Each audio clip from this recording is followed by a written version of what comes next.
Telefe, más para tu vida.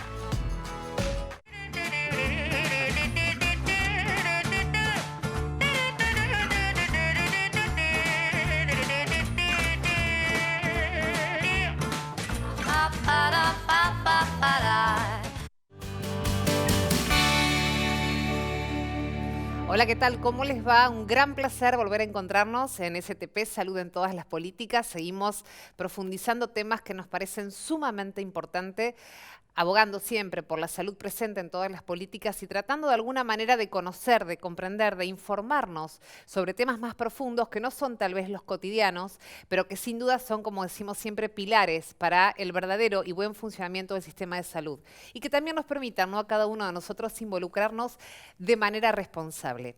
Partimos de la premisa, como siempre lo contamos, que la salud es un derecho absolutamente indiscutible, que en Argentina tenemos esa conciencia, tanto los ciudadanos como los responsables del sistema de salud, tenemos una concepción de ese derecho adquirido, ganado y por el cual muchas veces tenemos que luchar a veces para que sea respetado. Ahí es donde empieza a aparecer una figura que es la posibilidad de judicializar la salud, de que cuando un conflicto de salud se resuelve en los ámbitos judiciales. Vamos a hablar de esto porque definitivamente marca y mucho al sistema de salud en la República Argentina. Nos marca a nosotros también como pacientes y responsables de estas acciones, pero también cuestiona algunos sectores que tal vez, ¿por qué no?, hacen que se provoque este sistema que da la vuelta por la justicia cuando en realidad de lo que se trata es de políticas públicas finalmente, de derechos entre los pacientes, un tema que siempre va a ser polémico, pero que insistimos, en Argentina, como ocurre en otros países del mundo, sí determinan y mucho la situación del sistema de salud. Vamos a ir sobre los números concretos porque posiblemente te sorprendas cuando veas cuánto se utilizan los recursos de amparo en nuestro país para poder obtener cuestiones vinculadas con la salud. Empezamos por contarte que entre enero y octubre del año pasado, de 2017, se iniciaron 2.802 amparos en la República Argentina vinculados al sistema de salud. Superintendencia de Salud los fue discriminando, ¿no? La mayoría por casos generales, 335 por medicamentos, 527 por afiliaciones, 190 por cirugías, 71 por prótesis y 423 vinculado a lo que es problemática prestacional. Hablemos de lo que viene aumentando año tras año, el tema de la judicialización de la salud, bien digo. En el año 2016 se habían iniciado 2.146 casos. En 2015, 1.853, o sea, va en aumento, un 52% más, lo que ocurrió el año pasado respecto de 2015, ¿no? Y un 30 más respecto de 2016. Lo cierto es que como concepto general la judicialización representa el 15% de los costos totales y esto directamente afecta a lo que es obras sociales y prepagas. Bien, eso tiene que ver con el tema del programa del día de hoy, judicialización en la salud, cuándo sí, cuándo no, cuándo es demasiado, cuándo corresponde, ¿no? Definitivamente un tema polémico. Francisco Clusellas es el gerente de Relaciones Institucionales de OSDE. Gracias, Francisco, por venir a conversar con nosotros. Un placer, gracias. Y vamos a tratar de comprender juntos, a ver, ¿dónde está el límite de esto? ¿Cuándo es razonable, si cabe la expresión, una presentación, un amparo que sea razonable? ¿Cuándo no lo es? ¿Cuándo ya hay detrás otros intereses que no solamente tienen que ver tal vez con un reclamo legítimo de un paciente, ¿no? ¿Por dónde empezamos a comprender esto? Ojalá lo podamos comprender en esta charla. Es demasiado es bastante pretencioso complejo. lo mío. Es bastante complejo. Lo que nosotros vemos es que en algún momento, quizás cuando empezó el tema de la judicialización, que habría que ponerle otro nombre, pues es muy difícil. Es difícil de decir, judicialización. Sí. Había, hay que admitirlo, de parte del sistema, tanto de la seguridad social como de las empresas de medicina prepaga, como cierta reticencia, sobre todo con la ley de discapacidad. A ver, vos, está bueno esto que estás diciendo. Hay un momento que podés marcar en la Argentina donde empieza a incrementarse, podemos decir, la presentación de recursos de amparo. Y te diría que a finales de los, mediados finales de los 90. Bien. Y creo que la ley de discapacidad fue como un empieza punto de por ese inflexión. punto. Porque se incorporan toda una cantidad de prestaciones, si bien la ley anterior, la 22.431, tenía un menú de prestaciones bastante amplio, la 24901 viene a incorporar y a poner más sobre la mesa la cobertura de discapacidad. Sí. Y como te decía, había cierta resistencia y a través de distintas medidas cautelares y amparos, de alguna manera se fue acomodando el sistema. O sea, lo que me estás diciendo que sí, que en ese momento de pronto no había una adecuación a la ley como correspondía, no había una cobertura como debía yo creo que cubrirse o presentarse, entonces, bueno, los recursos tenían este sentido. Yo creo que es un mea culpa que el sistema debería ser. Bien. El punto es que a nuestro criterio un poco se desmadró. Y un ejemplo para mí muy claro de eso es, hasta el año 97, digamos, lo que era el PMO, Sí. el primer PMO es del año 96. Sí. Y había toda una discusión de si las empresas de medicina prepaga tenían que cubrir también las prestaciones Claro, porque del PMO. originalmente se diseña para lo que era la política de obra social, Exactamente. ¿verdad? Claro. Y muchas prepagas decían, y yo no sé si tengo que cubrir o no cubrir el PMO. Han habido varios fallos que decían, sí, por más que vos seas una prepaga, tenés que cubrir lo mismo una obra social. Y eso se vino a zanjar con la 24754 del año 97, donde básicamente dice las prepagas tienen que cubrir lo mismo del PMO. Si uno se queda con eso y dice, fantástico, si la prepaga cubre el PMO y se queda con el PMO, no debería pasar nada. El tema es que esto se desmadró a nuestro criterio porque ya no alcanza con cubrir el PMO. Porque no está, por ejemplo, actualizado, porque no ha sido revisado. Sí, esa sí es una gran falla o carencia, entiendo yo, de básicamente del Estado del Poder Ejecutivo, del Ministerio de Salud, que es quien debería actualizarlo. Sí, es el organismo que debería hacerlo, Exactamente. También hay que aclarar que no es que nunca más se actualizó, no es que el PMO que hoy tenemos es del 2002 y nunca más hubo actualizaciones. Lo que pasa es que no han habido las actualizaciones que engloben a todas las prestaciones del PMO, tanto para sacar aquellas que son obsoletas, que ya no van más, como y para poder incorporar las que son exactamente. más nuevas y efectivas. Pero yo creo que lo que ha tomado el Poder Judicial de alguna manera como bandera es, dado que el Poder Ejecutivo no lo actualizó, y bueno, yo lo voy a actualizar a través de las resoluciones judiciales. Cosa que para nosotros es bastante peligroso porque el Poder Judicial no tiene las herramientas técnicas como para determinar si tal o cual prestación es la más adecuada dentro de la política sanitaria. Pero yo te pregunto, Francisco, cuando un juez recibe, por ejemplo, un amparo respecto de la utilización de determinada medicación, digo, para tomar esa decisión, ¿tiene la posibilidad de contrastar con organismos de salud, con el propio ministerio, con médicos, digo, con especialistas que puedan, porque naturalmente no tiene por qué saber de medicina? Absolutamente. Estamos de acuerdo, no es su especialidad. ¿Con quién contrasta, con quién compara o con quién coteja para tomar la decisión? Ahí yo creo que también hay una parte de culpa del sistema, pero primero el Poder Judicial no cuenta quizás con el cuerpo de peritos suficientemente especializados. Estamos hablando generalmente de conflictos con medicaciones de última generación, que lo manejan especialistas que están realmente en el tema. Los peritos del Poder Judicial generalmente no están tan en el detalle. Y por otro lado, creo que el Poder Ejecutivo y también nosotros como sector no nos hemos ocupado de acercar de alguna manera al Poder Judicial con, por ejemplo, las evaluaciones de tecnología que está haciendo la Superintendencia caso por caso, no es que evalúa absolutamente todo. Y en particular, el actual secretario de Salud creó dentro del Ministerio la CONETEC, la Comisión Nacional de Evaluación de Tecnologías. Sí. Dado que todavía la Agencia Nacional de Evaluación de Tecnologías, la ley no sale, lo que ha determinado el ministro es, bueno, por lo menos vamos a tener dentro del Ministerio esta comisión para evaluar tecnologías. El tema del Poder Judicial lo desconoce. Y creo que ahí, por un lado, el Poder Ejecutivo debería ocuparse en dar a conocer esta herramienta al Poder Judicial, y también nosotros lo hacemos bastante informalmente, quizás en alguna audiencia que uno tiene con algún juzgado o algún secretario, se le aclara, mire, ¿por qué no hace la evaluación a través de la CONETEC? ¿Por qué no le pide a la CONETEC que se expida acerca de este medicamento en particular? El problema es que esa evaluación se pide una vez que la medida cautelar ya salió. O sea, lo que hace siempre el juzgado, en el 99% de los casos es, mira, vos empezás a cubrir tal o cual prestación, después vemos. Es que en algún punto, digo, se decide casi en sentido común por lo que sería la parte más débil, que de pronto es el paciente que necesita, el paciente que está enfermo, que requiere de de una aplicación o de una terapia X. Es como que, claro, sí. Es como una responsabilidad también que más allá de lo justo raya lo humano, ¿no? Digo, a veces me pienso poniéndome en ese lugar, ¿no? Del Sí, juez. digamos que uno trata de ponerse en los zapatos, Sí, por supuesto. sobre todo del paciente, eso ni Sí. hablar, pero lo que se le reclama un poco al Poder Judicial es esta necesidad de urgencia. Muchas veces nos pasa que, supongamos, la indicación médica de tal o cual tratamiento tiene 2 o 3 o 6 meses de antigüedad.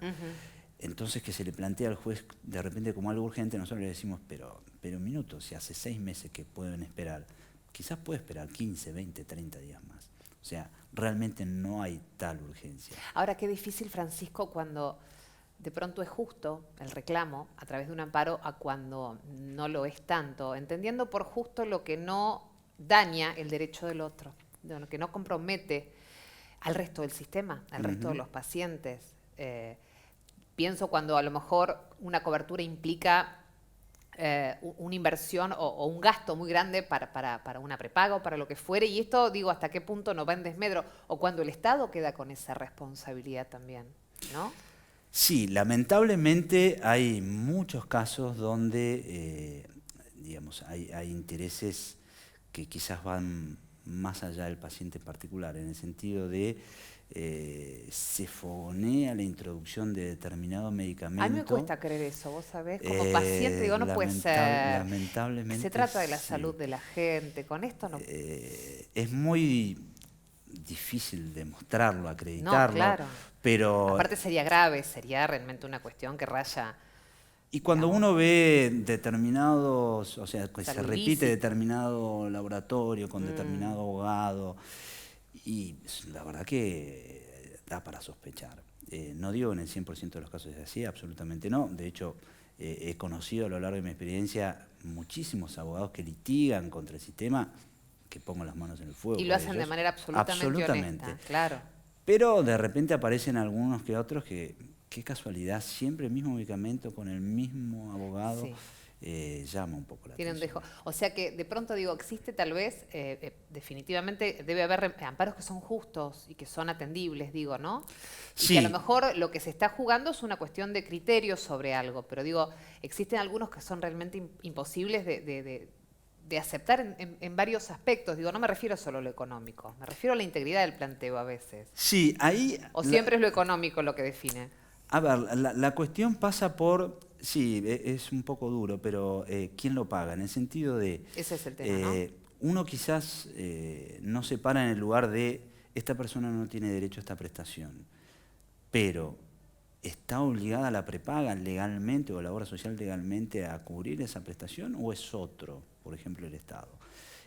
Muchas veces, y te diría, no muchas veces, siempre en los planteos, cuando uno contesta una demanda o apela a una medida cautelar, quizás se corre un poco del lugar de esta persona no tiene derecho a esta prestación. El punto es, ¿el marco regulatorio determina qué es la prepaga o la obra social? ¿Quién debe cubrirlo o es el Estado? El tema es que es mucho más fácil litigar contra una prepaga o una obra social que contra el Estado. Litigar contra el Estado es imposible. Hasta procesalmente tiene beneficios el Estado cuando se litiga, por ejemplo, el plazo para apelar, cosa que una prepaga o una obra social no. Entonces es mucho más fácil acudir a la prepaga o la obra social. Lo que pasa es que también es cierto que el Estado, para cubrir una demanda extraordinaria, apelará a recursos extraordinarios que saldrán de otro lugar. Y en materia de salud, qué difícil, porque la frazada es corta, ¿no? El punto Digo, básico... un Estado tiene que responder por un medicamento extremadamente costoso cuando no puede garantizar los insumos básicos en una guardia o un hospital público. Ahí, ¿cómo es el derecho a la salud? Absolutamente. ¿Dónde está? O sea, lo primordial es tener claro que la salud es un derecho colectivo y no individual. Porque si uno se queda con lo individual sería ilimitado y bueno, y el otro, y no sé. Entonces, cualquier decisión que haya en política sanitaria tiene que tener en cuenta el conjunto. Claro. El problema con la judicialización, que el juez lo que dice es, a mí me trajeron en este caso, yo no tengo por qué ver el universo, y en algún punto es lógico. Claro. El tema es que quizás el Poder Judicial no toma conciencia de que al tomar esa decisión en ese caso particular, hay un impacto. Está repercutiendo sin dudas en toda la comunidad. Ahora me vas a contar en un ratito, Francisco, si hay alguna posibilidad de revertir o de modificar esta cosa de la cadena de amparos, que parece que va increciendo. Si hay alguna manera, si depende del plan médico obligatorio, si depende de qué, digo, o si vamos a ir cada vez hacia más. Quiero invitarte a compartir un caso puntual que tiene que ver esto, ¿no? Con la apelación, cuando concretamente se exige, ¿no?, la cobertura de un medicamento y finalmente se termina fallando en algún punto, como comentábamos recién, ¿no?, responsabilizando en una parte más pequeña a la prepaga y en una gran parte al Estado. Es el caso de que nos va a contar Agustín Carignani, que es un abogado cordobés que lleva adelante el amparo, la presentación judicial por dos hermanitas que padecen AME. Ha representado a su familia y hablamos de la atrofia muscular espinal.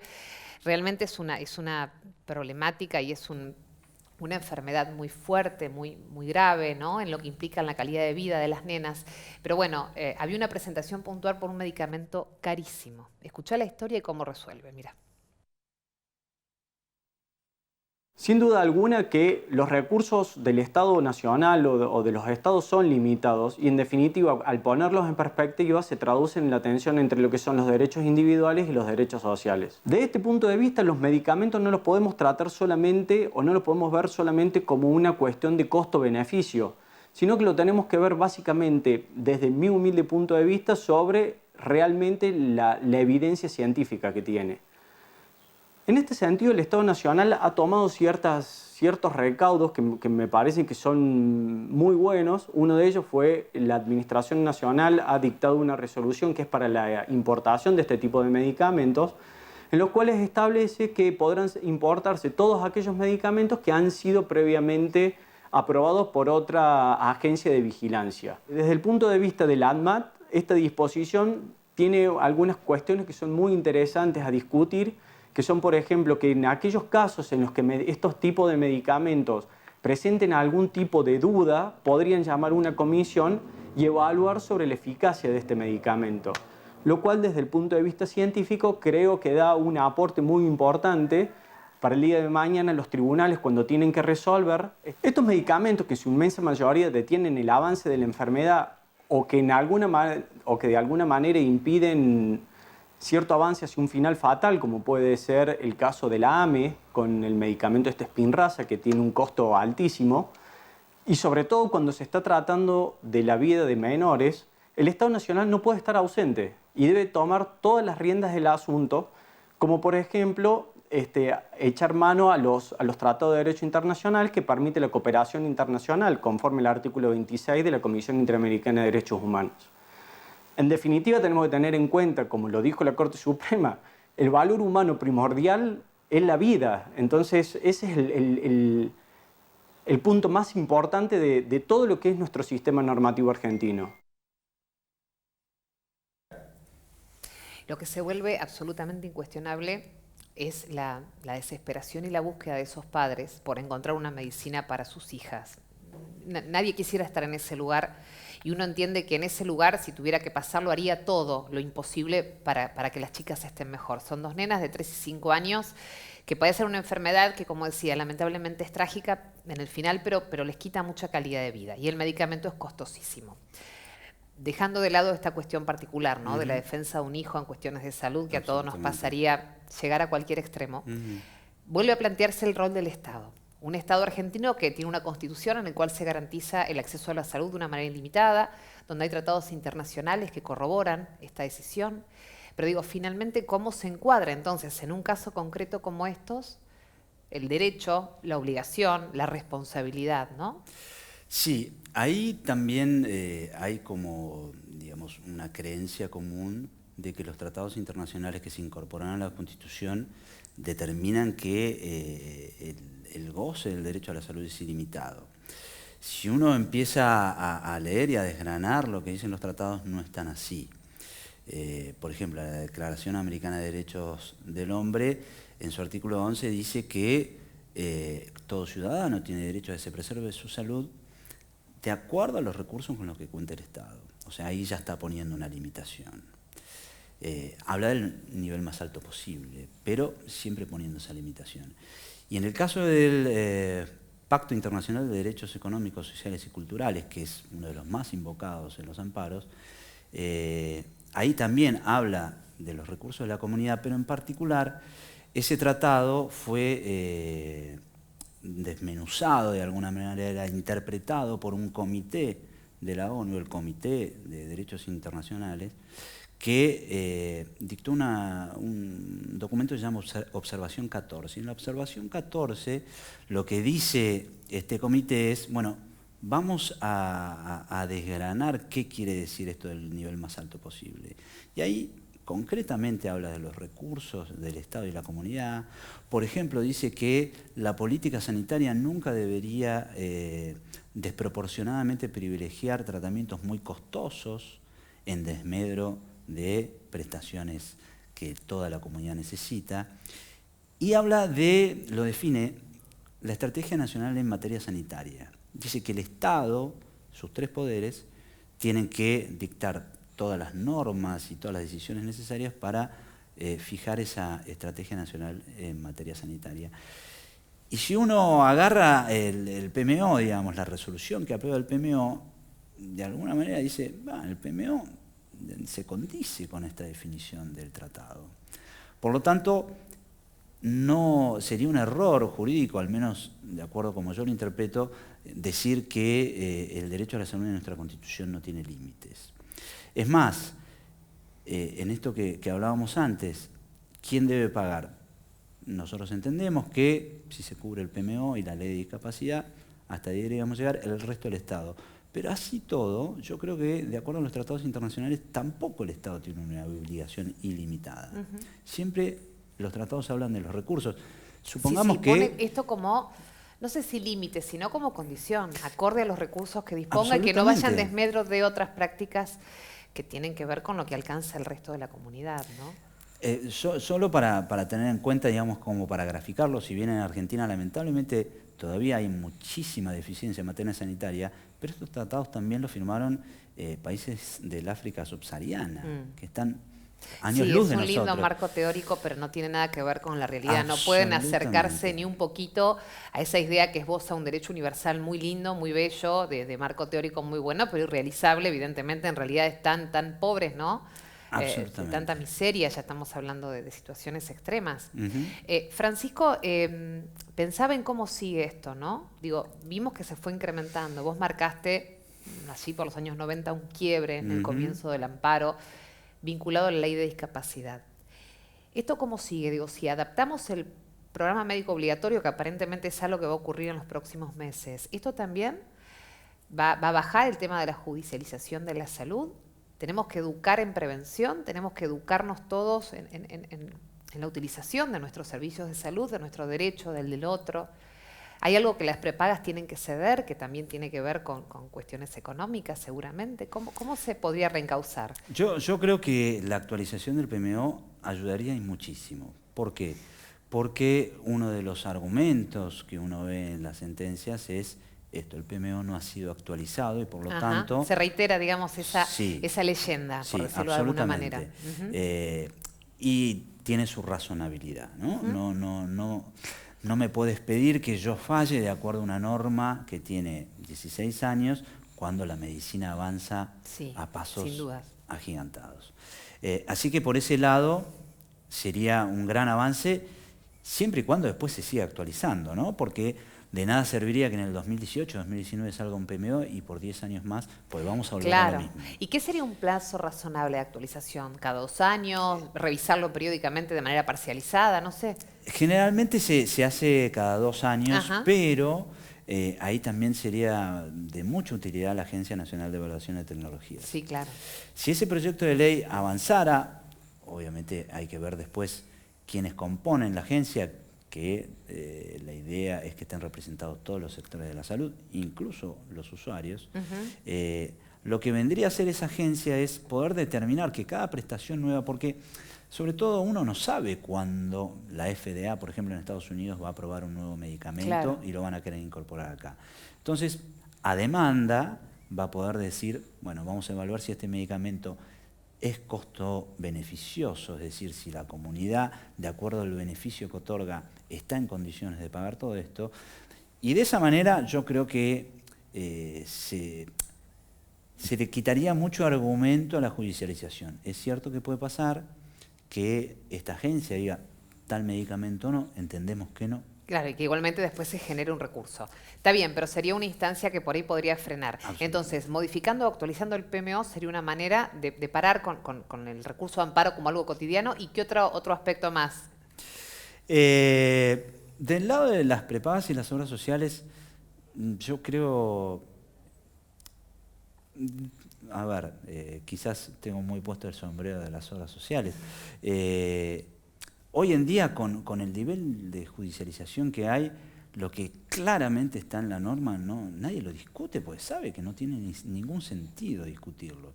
Lo que nosotros demandamos es, díganme cuál es el marco jurídico en el que me tengo que mover. Es muy triste. Yo cuando empecé con esto hace como 15 años, empecé con los amparos de salud y me leí el PMO y la ley de discapacidad y dije, listo, ya está, ya sé qué es lo que tenemos que hacer. Hoy me preguntan, ¿cuál es el alcance de las obligaciones? No lo puedo saber porque no sé qué nueva tecnología se va a incorporar. A ver, que debe haber 1000 ejemplos y puede haber errores, no digo que no. Quizás hasta incluso una visión un poco más laxa en casos excepcionales, pero al menos de lo que yo conozco y de hablar con colegas, prestaciones que claramente están en la ley, ya no hay nadie que diga, no, esto no lo cubro. Porque... Bien. Como usted nos anticipó, como nos anticipaste vos, Francisco, va a ser difícil cerrar en un programa todo este tema. Vamos a seguir conversando en una próxima oportunidad para seguir pensando y evolucionando esta cuestión. Gracias por la visita. Muchísimas gracias por la invitación. Por nuestra parte, hasta la próxima semana en otra edición de STP. Chao.